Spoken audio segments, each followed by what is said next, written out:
हैसियत क्या है? संभल के हालात पर आपकी नजर है? आपने यूट्यूब वगैरह पे तो देखा होगा क्या हुआ संभल में, मुरादाबाद डिस्ट्रिक्ट में 6 मुसलमान लोग अब तक मारे जा चुके हैं पुलिस की फायरिंग से। यही होगा हमारा और आपके साथ भी, इसलिए कि हम मुनज़्ज़म नहीं हैं, हम अपना मुहासिबा नहीं करते हैं, हम अपना हिसाब नहीं लेते हैं।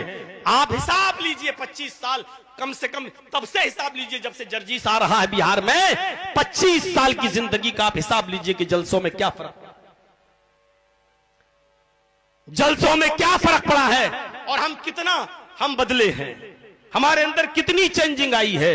हिसाब तो करना होगा। हिसाब मेरे प्यारे साथियों जिंदा कौमें करती हैं। आज हिंदुस्तान के अंदर कितने मदरसे हैं, आज हिंदुस्तान के अंदर कितनी मस्जिदें हैं, आज हिंदुस्तान के अंदर कितने उलमा हैं, कभी सोचा आपने? मान लीजिए हिंदुस्तान के अंदर 2 लाख उलमा, 3 लाख मस्जिदें, 3 लाख या 1 लाख मदरसे, 3 लाख मस्जिदें।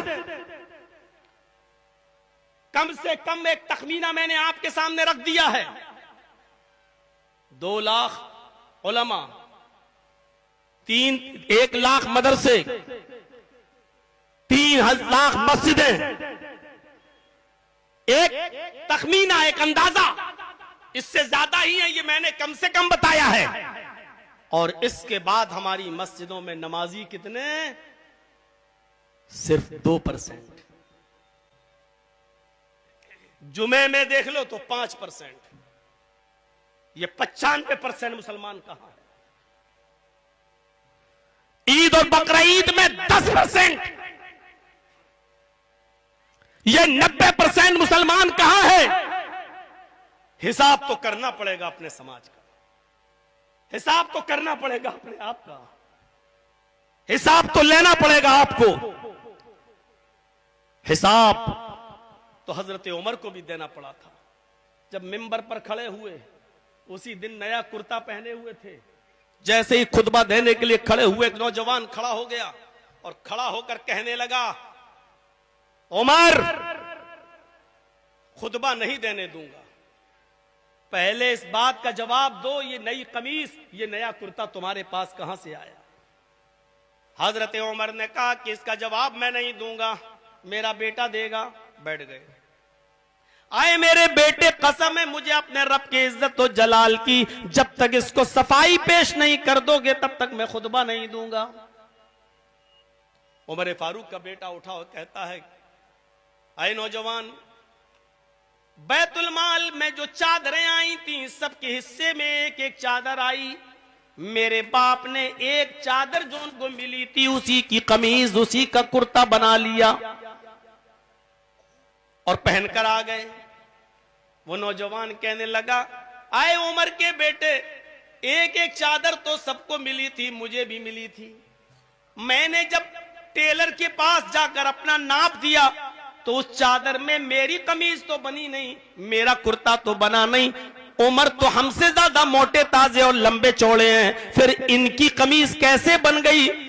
बेटा जवाब देते हुए कहता कि तुम्हारा सवाल सही है, लेकिन तुम्हें मालूम नहीं, एक एक चादर जो बैतुल माल से सबको मिली थी, मेरे बाप को भी मिली और एक चादर मुझे भी मिली थी बैतुल माल से, एक चादर मुझे भी मिली थी बैतुल माल से, इसलिए मैंने अपनी चादर भी अपने बाप को दे दी। मेरे बाप ने अपनी और मेरी दोनों चादरें मिलाकर कमीज बना ली।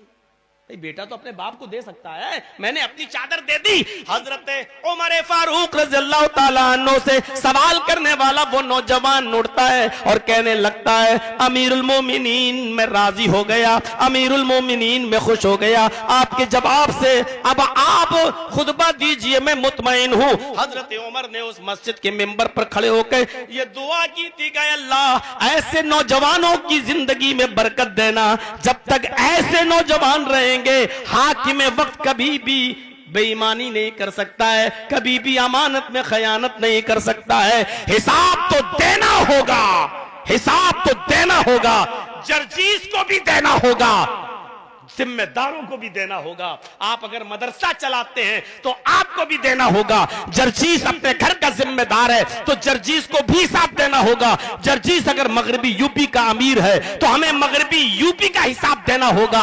अगर आप बिहार के जिम्मेदार हैं तो आपको बिहार का भी हिसाब देना होगा। हिसाब जिंदा कौमें लिया करती हैं, हिसाब मेरे भाइयों मुर्दों से नहीं लिया जाता है, जिंदों से लिया जाता है। और हां, बुरे चीजें और बुरे काम देखो तो गुस्सा भी आना चाहिए। मैं ये नहीं कहूंगा कि आपको गुस्सा नहीं आना चाहिए, मैं आपके गुस्से को रोकूंगा नहीं। गुस्सा भी जिंदों को आता है, मुर्दों को नहीं। लेकिन गुस्सा मेरे भाइयों इस बात पर नहीं आना चाहिए। गुस्सा आए तो इस बात पर आए कि आपकी बेटी अकेली घर से बालिग होने के बाद बेपर्दगी के साथ गई, 2 घंटे के बाद आई तो ये 2 घंटे तक कहां थी। आपको गुस्सा आए तो इस बात पे आना चाहिए, आपको गुस्सा आए तो इस बात पे आना चाहिए कि आपका बेटा रात के 12 बजे रोजाना घर क्यों आता है। आपको गुस्सा आए तो इस बात पे आना चाहिए कि फजर की नमाज आपकी बीवी ने और आपके बेटों ने क्यों नहीं पढ़ी है। आपको गुस्सा आना चाहिए तो इस बात पे आना चाहिए कि मेरे बेटे के मुंह से शराब की बदबू क्यों आ रही है। मेरा बेटा जुआ खेलता हुआ पकड़ा गया क्यों। आपको गुस्सा आना चाहिए तो इस बात पे आना चाहिए। आप गुस्सा किसी और चीज का किसी और चीज पर उतार रहे हैं। मेरे भाइयों, गुस्से को पालो और गुस्से को परवान चढ़ाओ, लेकिन गुस्सा उन पर आना चाहिए जो अभी मैंने बताया है। ऐसा ना हो कि बीवी से लड़ाई हो और गुस्सा मौलाना जर्जीस जलसे वालों पे उतार। ऐसा ना हो कि अभी फोन पे बात करते हुए जर्जीस साहब ने बीवी से लड़ाई हो गई, अब गुस्से में हैं, अब मूड खराब है और कुर्सी पे बैठ के बीवी का गुस्सा हम आपके ऊपर उतार दें। यह गुस्से का उतारने का गलत तरीका है।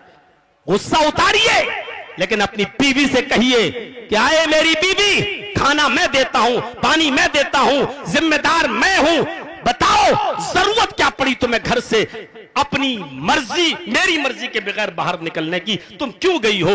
इस बात पे तुम्हें गुस्सा आना चाहिए। आपकी बेटी रात के 12 बजे तक एंड्रॉइड मोबाइल चलाती है, गुस्सा आना चाहिए आपको कि रात के 12 बजे क्यों चला रही हो, व्हाट्सएप क्यों चला रही हो, फेसबुक क्यों चला रही हो, मैसेंजर क्यों चला रही हो। अरे तुम्हें जरूरत क्या है। तुम्हें अगर अपनी सहेली से बात करना है, अपनी मां का फोन लेकर 2 मिनट के लिए बात कर लो अपनी सहेली से, लेकिन तुम्हारे पास एंड्रॉइड मोबाइल की जरूरत क्या है। इस बात को तुम्हें गुस्सा आना चाहिए। जहां गुस्सा आना चाहिए वहां तो गुस्सा आपको आ नहीं रहा है और गुस्सा वहां उतार रहे हो जहां गुस्से का कोई मौका और महल ही नहीं।